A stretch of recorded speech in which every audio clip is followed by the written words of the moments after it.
श्री सच्चिदानंद सद्गुरु साईनाथ महाराज की जय. Sri Sai Satcharitra An Insight-Episode-47.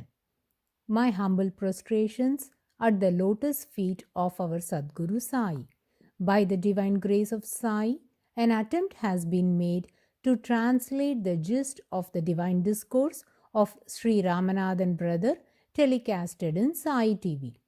This is purely done to share the glory of Sai and his divine teachings with more insight to the aspirants. Om Gurur Brahma Gurur Vishnuhu Gurur Devo Maheshwaraha Gurur Sakshat Parabrahmam Tasmai Shri Gurave Namaha. In the previous episode, we heeded to the Leela of Baba accepting the worship of Dr. Pandit. Now, let us ponder more details about his visit to Shiradi. Tatya Sahib Nulkar, the retired judge and a great devotee of Baba, was a relative and good friend of Dr. Pandit. Through him, Pandit got to know the glory of the Lord Sai Baba. Before Nulkar and Dr. Pandit got associated with Baba, these two were devoted to Raghunath Maharaja of Dopeshwar, known as Kaka Puranik. Their spiritual guru, a contemporary of Sainath Maharaj, was born in the year 1821 and lived until 1910.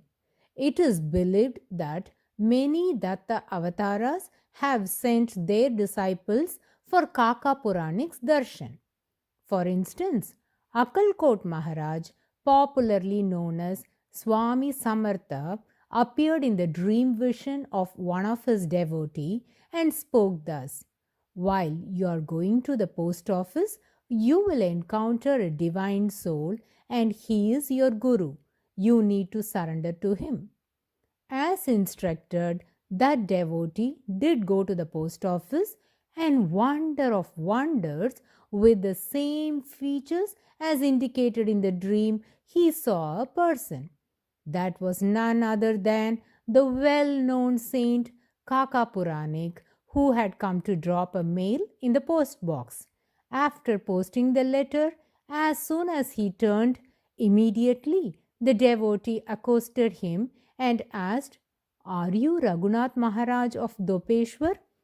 The Maharaj humbly said, "Yes, what can I do for you?"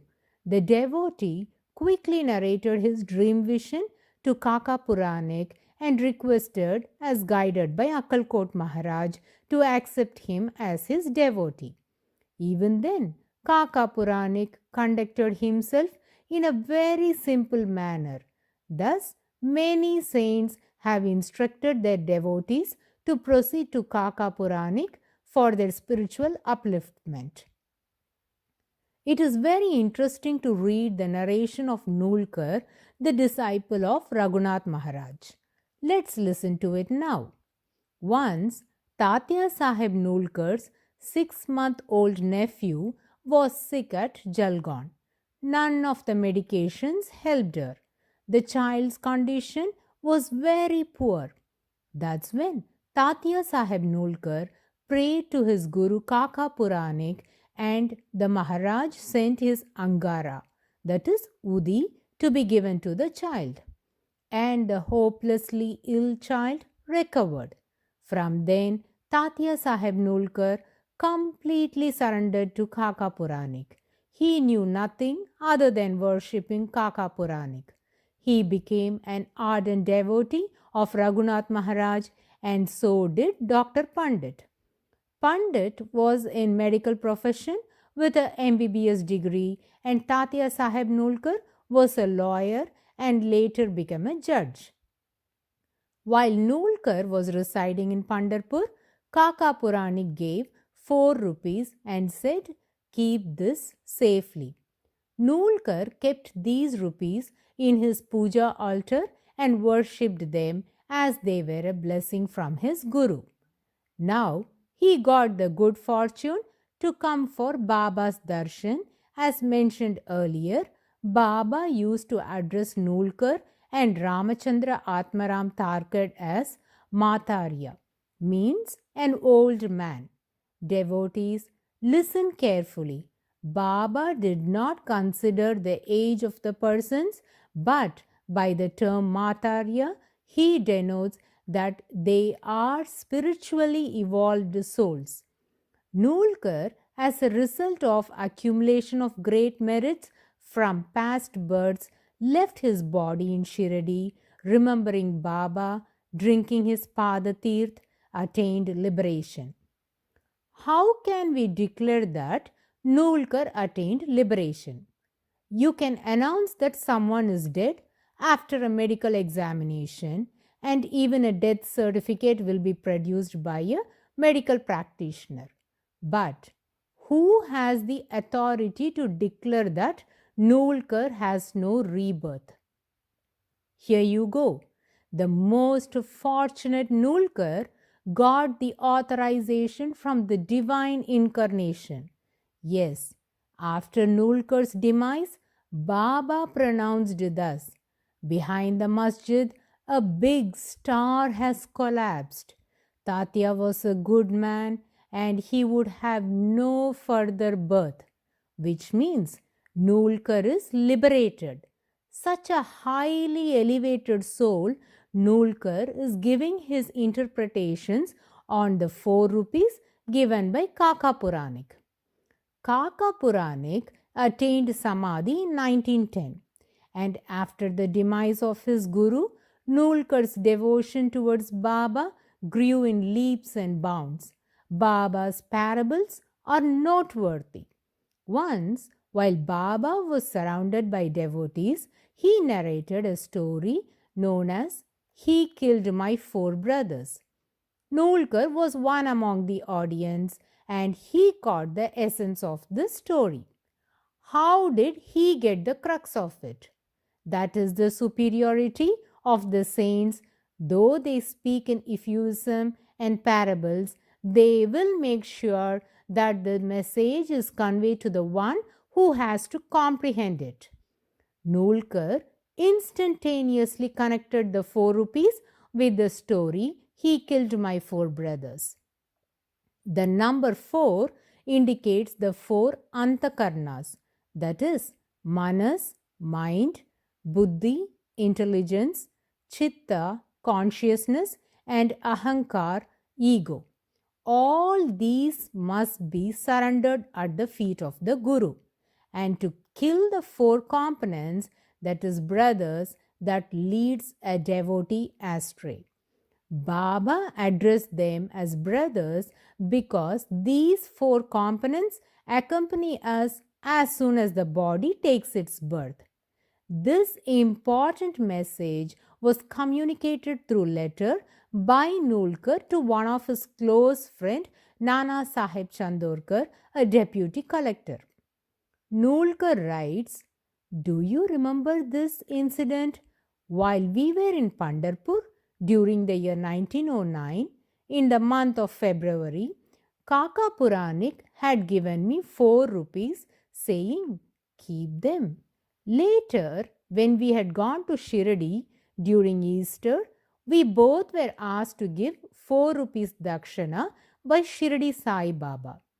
Now, if we connect these 2 incidences with the story 'He Killed My 4 Brothers', we can perceive that these 4 brothers are the 4 antakarnas, and both the gurus work in unison on the same subject, thus affirming and strengthening the faith of the devotee. Both these devotees communicated mainly through letters, and the letters of Tatya Sahib Nulkar and Nana Sahib Chandorkar holds exceptional value as it always carries such prodigious connections.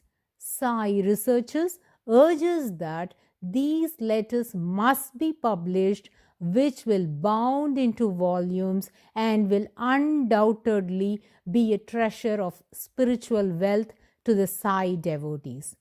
These letters imply their wonderful association with Baba, the deep Rinana that existed between the two friends, how they engaged themselves in reminiscing Baba and sharing his glory.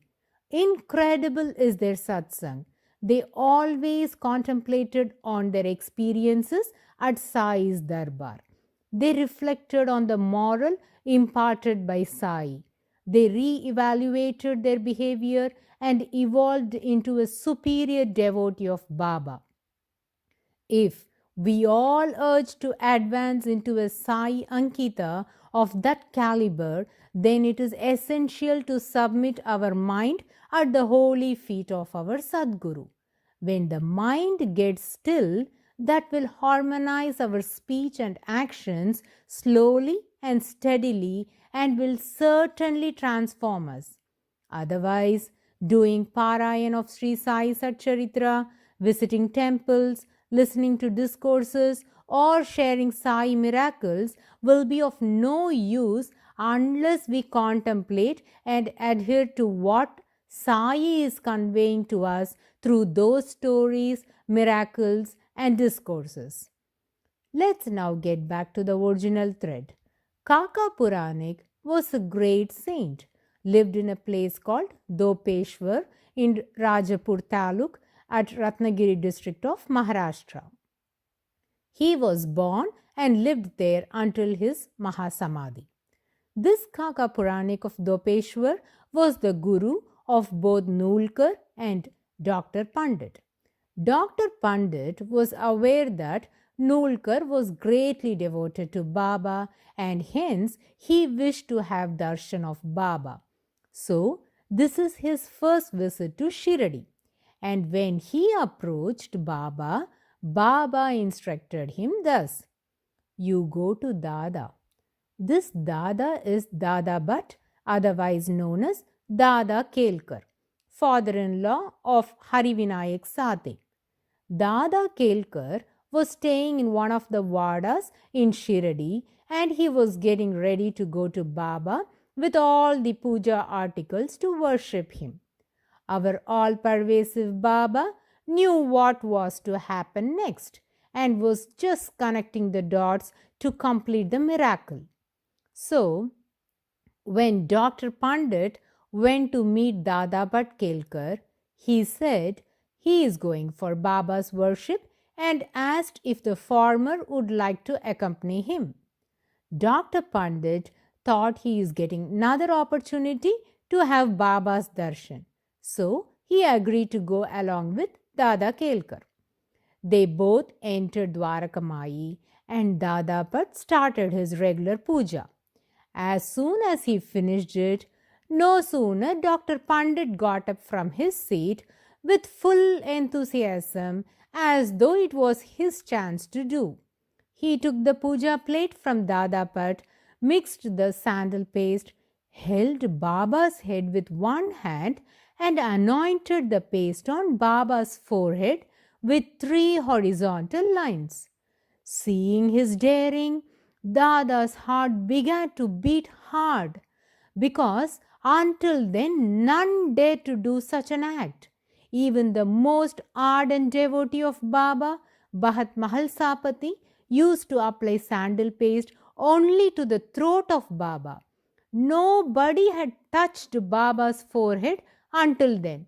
Whosoever may be the devotee, Baba would not allow him to apply the sandal paste to his forehead, but led them to apply to his feet. In general, Baba never permitted anyone to touch him that easily.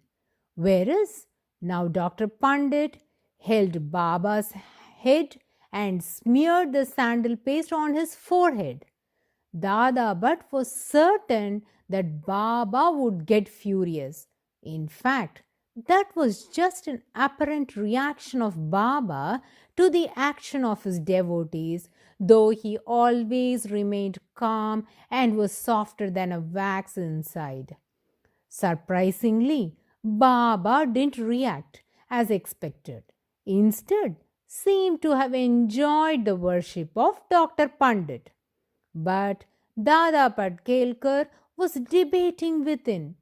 When Baba didn't grant permission to any of the devotees for so many years, how did he let Dr. Pandit to worship in this fashion?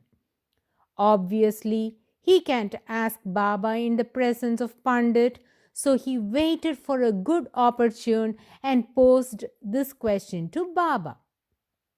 Baba, is it reasonable on your part? When we try to apply a small tilak of paste to your forehead, you do not allow us to touch your head and disliked our tilak. Then, how did you let Pandit to touch your forehead and his Tripundra became so favorable for you? Why are you biased? Your behavior seems to be contradicting. Baba gave a loving smile and gave the most beautiful statement. Dada, though by caste I am a Mussalman and he being a Brahmin worshipped me without any doubts.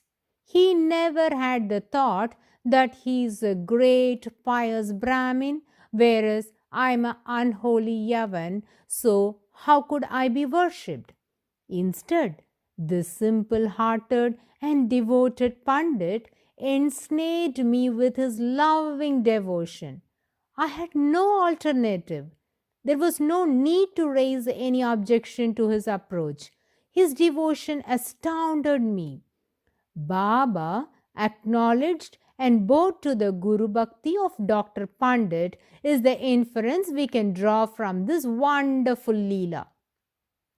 Though Baba responded to Dada Bhatt's query, he was not convinced. So he went back to Dr. Pandit and discussed with him on this subject. Dr. Pandit said he was enjoined to the feet of Raghunath from Dopeshwar, alias Kaka Puranik, and the relationship was that of a disciple. When he saw Baba, he experienced a feeling of oneness, that is, Baba was one with Kaka. Hence, he did all the rituals that he would do for his guru, Kaka Puranik. Now, Dada Patkelkar's doubt was clarified. Before concluding this chapter, Hemant Pant gives a very important message for us to think of and practice. Irrespective of the circumstances, the disciple should never abandon his own guru. Other gurus might be more capable and possess higher powers than yours. Still, you should have the firm belief that your guru is the greatest and should have steadfast faith in your own guru. Let me narrate a story related to this message. Madhavrao Deshpande, alias Shama, very close devotee of Baba, once happened to go on a pilgrimage to Kashi and Gaya. The details will be shared in the later episodes. While he was on a pilgrimage, he had a chance to go to Nagpur. Tajuddin Baba lived in Nagpur and was one of the Datta avatars. He behaved like an avaduta. He was considered an insane and was kept in a mental hospital for few years. But he was widely regarded as a sage and became known outside of the hospital walls. He was a perfect master and led a rigorous and disciplined life as that of the perfect masters, among whom Sri Sai Baba was the chief. As professed by Sri Ramakrishna Paramahamsa, this whole world is a sanctuary of craziness. One is crazy about his wife, the other one is crazy on wealth, someone is crazy on fame. So apparently this entire universe is a refuge for craziness. Similar must have been the thought of Tajuddin Baba, who was kept in the lunatic asylum. In fact, Tajuddin Baba would have felt relieved as he need not be with the other annoying crazy heads. Large numbers of people wanting various kinds of favors came to him. He directed them according to their needs and desires. Shama also went for Tajuddin Baba's darshan and felt so happy for having darshan among the multitude of visitors pouring in. Now, Shama reached Shirdi and was giving an account of his visit to Sai Baba. Our omniscient Baba, though knew everything, asked Shama, "Are Shama, did you go to South Nagpur? There is a golden tree there. Did you see it?" Shama instinctively understood that Baba was referring to Tajuddin Baba. So he said, "Yes, Baba, I had gone for the darshan of Tajuddin Baba at the south of Nagpur in the garden of Ragoji Raje Bosele. And thereafter, which places did you visit?" Baba asked. Madhav Rao eagerly said, "Deva, from Nagpur I went to Amravati. There I had darshan of Narayan Maharaj from bed in Gedgaon. I took his darshan also and added, Deva, you know, he had a big darbar and thousands of people go to take his darshan." Madhav Rao repeated this again and again. Baba was silent for some time. Devotees, we must be very attentive to understand the beautiful testimony of Baba. It is like this: Shamya, after all, your father is your father. He may beat you, thrash you, disagree with you, but he is the only one who will feel pity for you. How anyone else can have that feeling? I am your father. So, what do you have to do with anyone else? Listeners, please assimilate on this great pronouncement of Baba. And don't prejudice, as that will delude you and make you think that maybe Baba was resentful that Shama was praising the other master. Nay, Baba himself is the epitome of divinity. He is the master of all masters, and Shama was serene by nature and mature in his way of dealings. Though he spoke to Baba like a friend, he had the utmost regard for him. Though he did not perform the ritualistic puja to Baba like many other devotees, he had intense faith in Baba, which is beyond words to explain. He had one-pointed, selfless, utter devotion to his Lord Sai Baba. So, Shama had no doubt about his Guru's proficiencies, and he knew that Baba was truth. Just as Lord Krishna bestowed his grace upon Arjuna and Uddhav, so did Baba bestow his grace on Shama. The Rinana band between Shama and Baba was deep and unfathomable. Then why did Baba spoke in that fashion? By this Leela, Baba in his characteristic way taught a valuable lesson through Shama to all of us, and that was as follows.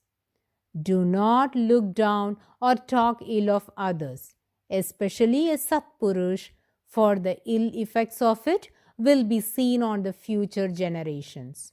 Your Guru and Father should be treated with love and do whatever seva you can do and have total faith in them. In one of the assertions, Baba declares that he is the Phaladata, and whatever his devotee had to achieve should attain through him. He says, I will take the complete responsibility of my devotee and will bestow all the benefits to my devotee. These declarations are given by Baba to reinforce the essence of Guru Bhakti. We will come across another miracle that articulates on the subject, devotion to Guru, where Baba insists the devotee to stick on to his own Guru. We have understood how Baba acknowledged the Guru Bhakti of Dr. Pandit and the valuable lesson taught by Baba through Shama, which signifies the essence of Guru Bhakti. Let us single-mindedly worship him. We, the devotees of Sadguru Sai Maharaj, shall resort to his feet with full faith that not only Guru but Parabrahma is moved. Such is the wonder of Guru Puja. We shall continue in the next episode and listen to a story connected to this narration, which is exemplary and that talks about Haji Siddiq Falke. Bow to Sri Sai. Peace be to all. Om Sai Ram.